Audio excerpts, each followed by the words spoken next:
Hey everyone, I'm Tyler Metcalf and I watch the film so you don't have to. On this video, we're taking a look at incoming Duke freshman Cameron Boozer. Boozer is one of the most decorated high school basketball players pretty much ever and has just won while putting up awesome numbers everywhere he's been. Some of his accolades include McDonald's All American, where he won co MVP, 3-time Florida's Mr. Basketball, 2-time Gatorade National Player of the Year, 4 straight state championships, a national title, and 2 gold medals. Despite his absurd numbers, despite his inane sense of just winning everything, Boozer continues to almost get talked about like an afterthought when we look at the top three of the 2026 NBA draft. Now, he's clear cut one of these top three guys, but it feels like his game and his upside are almost being undersold at this point. Let's take a look at the film, figure out why some of those feelings are still permeating his evaluation and why people should be way more excited than they seem to be. Welcome to Film School. Let's dive in. Where I want to start with Boozer is on the defensive end, which I think is going to be one of the most fascinating transformations and developments in his game, because Boozer's listed at 6'9", 250 pounds, big dude, NBA ready body already, and the high school level, that's more than enough size and strength and physicality to play the center position. I expect him to still play some center minutes at Duke and in the NBA, but it's going to be a little more selective, and he's probably going to have to scale more down towards being a 4 than being a full-time 5.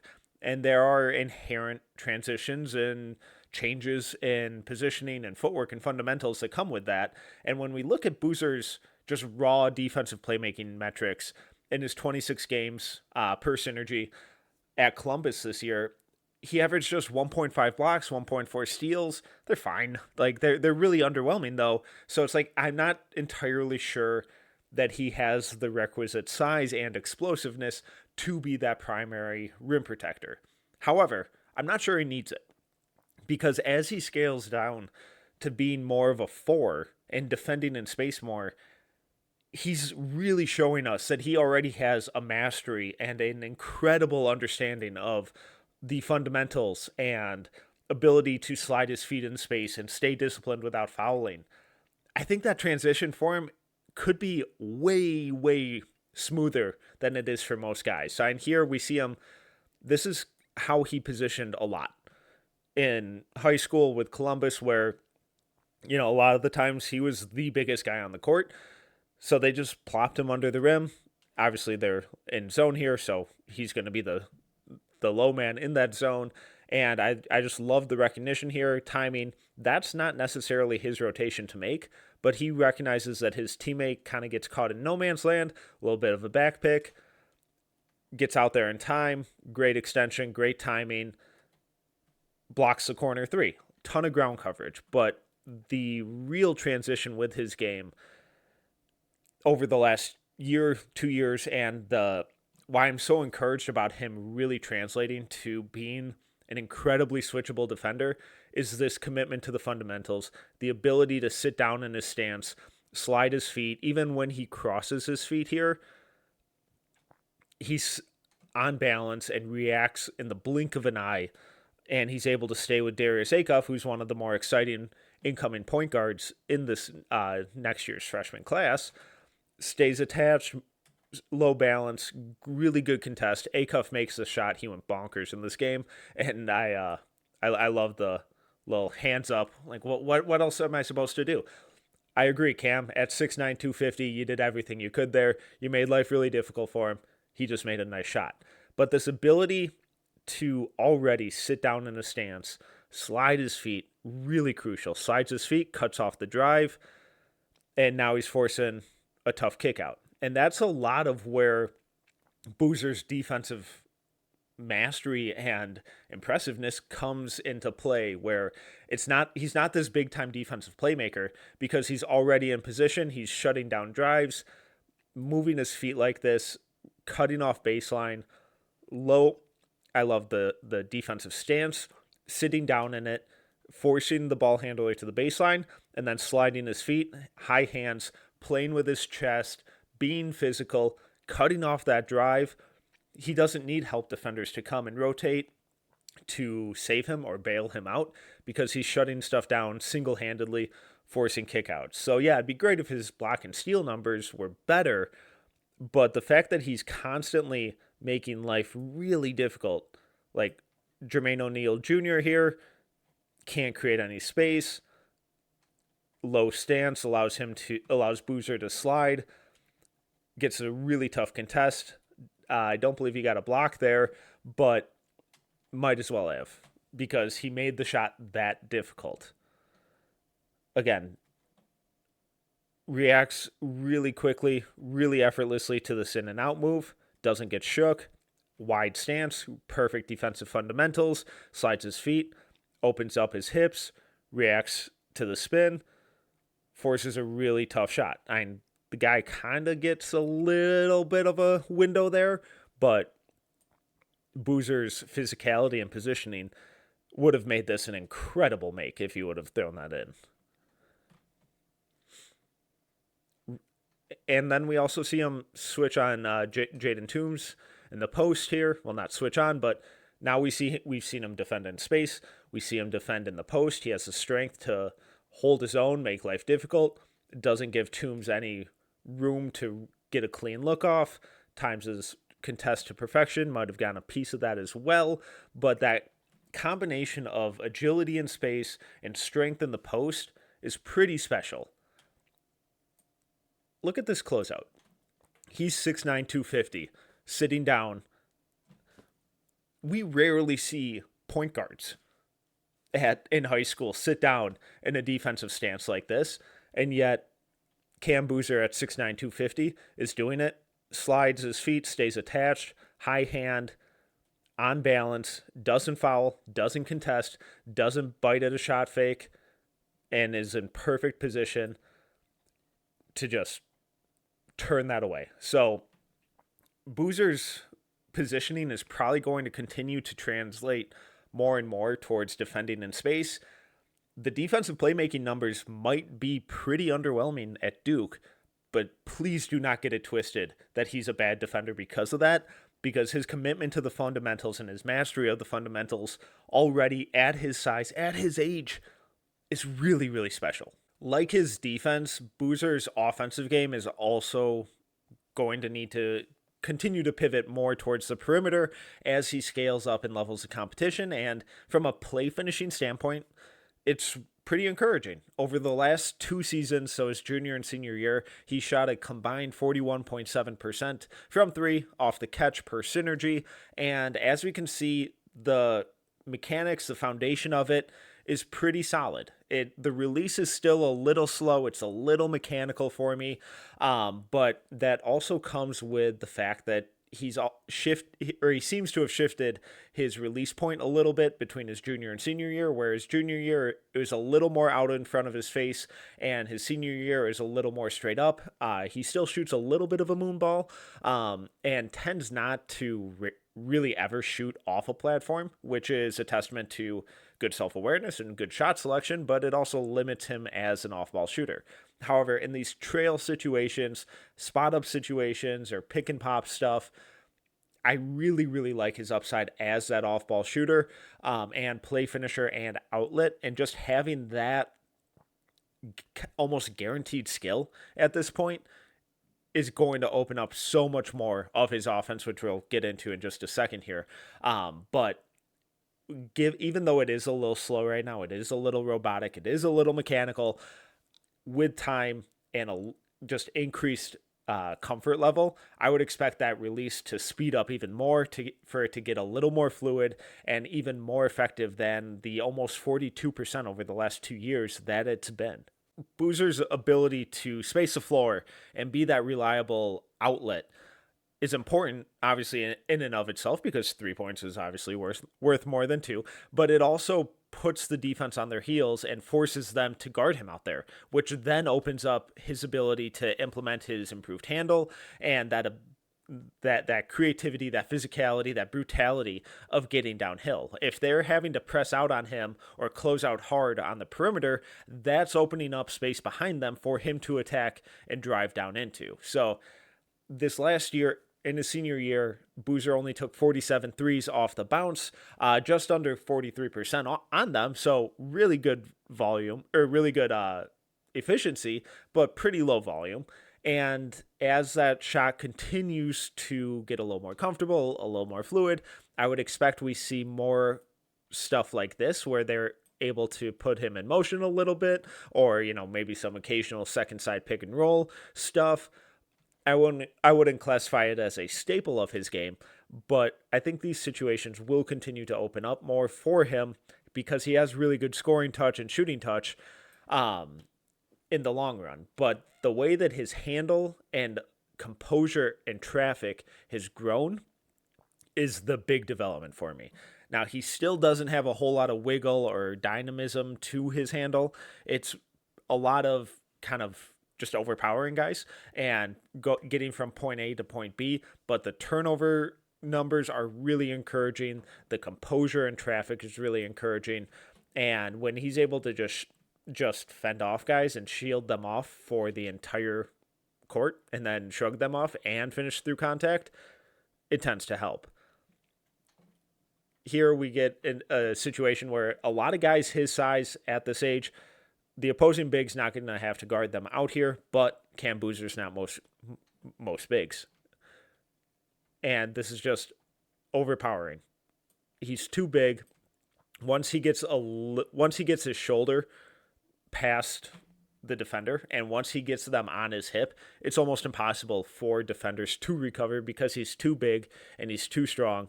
Keeps his dribble alive, and then I love the offhand extension finish. Boozer's a righty, doesn't affect him here at all. He's able to hold off his defender, extend out with that left hand, use his frame to shield the shot blocker, and then gets to the rim before the weak side defender can get there. Here we see him operate a little bit of ISO, nice little poke, and this is where, even though Boozer doesn't have a ton of wiggle yet to his game, I hope I'm not coming off as, he doesn't have a bag. It's not that. He's a big. I don't expect him to have a quote-unquote bag. But this is where we can see some of the creativity starting to emerge in his handle. And if we project it out a couple years from now, which is what we should be doing with prospects because they all grow, they all improve, it's really exciting to think about what his handle and on-ball creation could look like. So nice job of just driving middle here. He knows where everyone on the court is, so he's not going to just barrel into the lane here. Once Darius Acuff shows a little gap help, Boozers spins back over his left shoulder, back towards where he knows there's space, where he knows there isn't an extra defender, and it leaves his primary defender on an island. And now he, yet again, gets that defender on his hip, is able to hold him off. He knows that he's not worried about a weak side rim protector coming, and just has the size, the strength to finish through the smaller defender. Low post work, mismatch, smaller player, quick spin over that left shoulder, drives baseline, plays off 2 feet, under control as that weak side defender comes through, and then has the explosiveness and the power to finish through multiple contests for the big dunk. And then, just the awareness, the explosiveness, the physicality, perfect timing on the offensive rebound, nice little putback dunk. And then we see him put in motion. So this was one of the rare examples of him shooting off platform, and he's still squared up to the rim. It's not an overly difficult movement 3, but I would still classify this as, a pull-up movement 3 because he runs off a little stagger screen here, recognizes his defender goes under, goes back to the space he just vacated, reuses that screen again, recognizes no one's stepping up, rises up and knocks down the 3. That's the type of scoring versatility that I'm really excited to see how it grows this next year at Duke, because if that on-ball shooting specifically really gets creative and really takes a major leap, it's going to open up so much of his game, not only in the pure threat of him shooting, but it's going to make getting downhill, getting to the rim easier for him. It's going to result in him drawing more fouls, and it's going to open up a lot more in the playmaking realm, which we're about to take a look at. This year, Boozer saw a really substantial and meaningful improvement in his on-ball creation. We saw it in the scoring, obviously, but the most impressive leap for me and continued area of growth where I think he's going to be incredibly malleable and really fun to play with is the passing. And this year, from his junior to senior year, his assists per game jumped from 2.97 to 3.46. His assist rate rose from 14.7 to 17.5, all while his turnover rate dropped from 14.5 to 12.7. He sees the floor really well. He's composed. He doesn't get flustered in traffic, and he's really unselfish. That ability and innate sense of understanding where everyone is on the court and then having the willingness to set them up and just make the right play basically every time is so rare. So, and from here we see the improved handle. We see I love the little jab step, crossover, attack baseline, draws the second defender, doesn't rush it. He's not flustered at all. He knows that since there are two guys on him, that means one of his teammates is open. His head is up. He's reading this weak side, and he sees his teammate, great high hand here, and plays off at 2 feet, comes to a jump stop, doesn't barrel into the defender, stays under control, changes the release angle, throws that bounce pass, perfect speed, perfect location, wide open corner three, money. Here, and this is just a little press break, but he finds himself in space and his eyes are immediately up. Before this pass even gets to him, he's ready. He knows that there are 3 defenders behind the ball now, which means they have a 3-on-2 advantage. All he's doing is just waiting to see which one of these defenders steps to him. The second he gets this ball, he recognizes that Jackson Richardson is the one cutting while his teammate on the right is staying more in the corner. And he sees that both defenders are caught in no man's land, lofts it up. Not a bad poster. Little pick and pop situation. I'm really, really excited to see him out of the short roll at Duke because in these short roll situations, help defender comes, zero hesitation here. As he catches, he immediately identifies the rotation, skips it to the opposite corner. However, as we project out and, situational stuff, if this help defender doesn't come, now Boozer has it in space in the middle of the floor in a 4v3 situation where he can either attack downhill. We also see the weak side defender rotating over, which is probably, I'm assuming, the right rotation. I'm not sure why that guy's stepping out of the corner necessarily, but Boozer would have been able to swing it over here. That immediacy of the decision making is really fun. Here we see him utilize his scoring gravity really well, operating in the post. He's the only one on the strong side of the court, and he's just waiting to see what the defense does here. As he strings his dribble out, he draws that secondary help that help defender from the middle and recognizes his teammates setting a really good back screen here to free up Richardson. I believe that's Richardson in the corner. Releases high to ensure that he gets it over this help defender, because once that pass clears the defender in the middle, it's over, and he does. Great screen here, great release point, little high on the accuracy, but you adjust. Gets it there in time, wide open corner three. So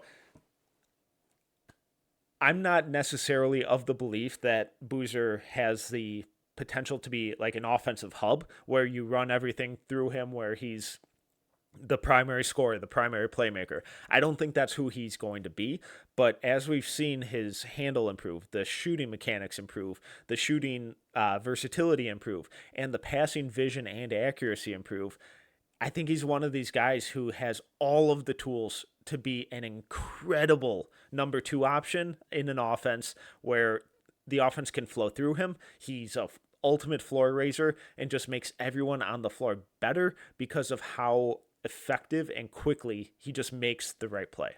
So where does that leave us with Cam Boozer? All Boozer has ever done is produce and win. And I expect that to be more of the same this year at Duke and probably in the NBA. His incredible IQ and mastery of the fundamentals and doing the little things already is going to make him incredibly malleable wherever he plays.